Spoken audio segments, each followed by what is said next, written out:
So, what's up mga guys? Ayan, nag-cleanser nga tayo dyan, no? Oh, hindi ko alam kung anong ginagawa ko dyan. Tagal-tagal na nito. Pero ngayon ko lang ito nakita. Diyos ko, day! Natatawa na lang ako kung anong ginagawa ko.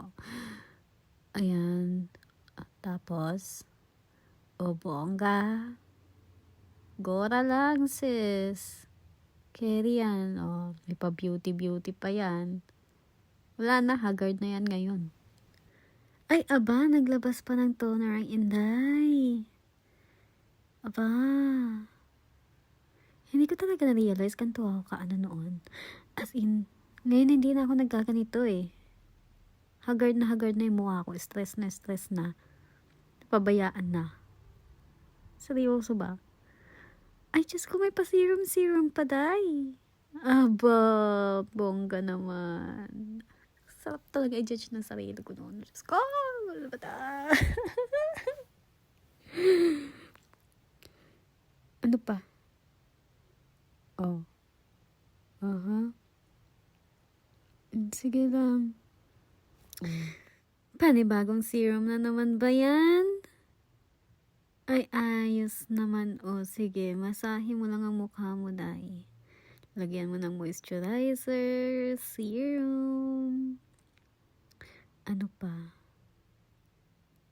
Anong taon kaya to? Ba't ganito? Ay, ayun nga. Meron pang mga creamer sa under eyes, tay.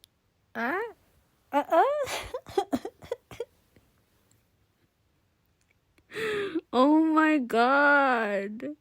What is this? So there you are. Putting in. Just giving a little touch off there. Look. At ayun na nga, inilabas na nga ang serum sa eyebrows. Ay, Diyos ko ka! Ano ba to? Meron pa yan sa eyelashes. Naalala ko yan. Meron pa sa eyelashes yan. Diba? And that's all. The facial cleansing of me. Yeah!